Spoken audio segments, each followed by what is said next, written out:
So wonderful that you're interested in this new passion of mine of cutting the new year into a gem. And by that what I mean is that I'm taking a look at our time on Earth as if it were something that you could strategize and use up in pieces, or actually, as a jeweler might say, in facets. And so the mandala is a wonderful metaphor for all of this, because beautifully cut diamond is much of a mandala than as any of these little drawings or anything that you might do by yourself.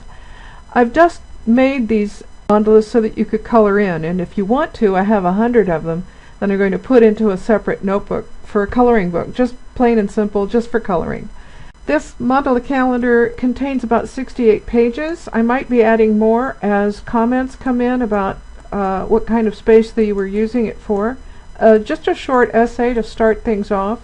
And now the first two mandalas here are about the past. So here you are going to gather your journals and your old appointment calendars and things like that from 2014, and you have a little calendar to go with it, and it's what to keep and what to try to avoid or create a new structure so as never to allow a certain experience to happen again. These are first issues that need to be discovered and worked on in terms of your goals for 2015.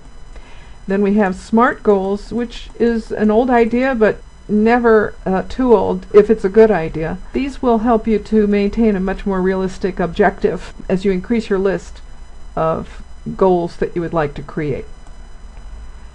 And then in 2015, two for the year, for the new year, and work on your list of accomplishments and proud moments. And basically we're going to future cast a little bit, and we're going to go into a possibility of how would it feel? How would it really feel if? And then go into the feeling of how that objective being accomplished might feel for you.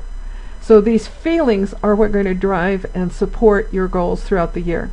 As we go along then, objectives and goals, and of course compelling goals is much more important than accessible goals. We'll find out why. And then of course, why? Why do you want to do any of this? Why is it important to you? What about your goal means anything to you? And write down why. The why is the most potent part of all of this. We're beginning to have a calendar here, but there's also a lecture that goes with this, and there's a lot of planning even before you start coloring, although there's nothing wrong with coloring at any time. Color them all right now. I'll get you the 100-page coloring book pretty soon, the mandala coloring book, and you can have those too if that's really your goal. Wait for my coloring book. It'll be about 3 more weeks, maybe beginning of February. Coloring releases your list-making logical mind into being able to relax, and from the organic, more cohesive, more global thinking right lobe that would produce new thoughts, new connections, new ideas, new inspirations for your creative goals. So that's just a little insight.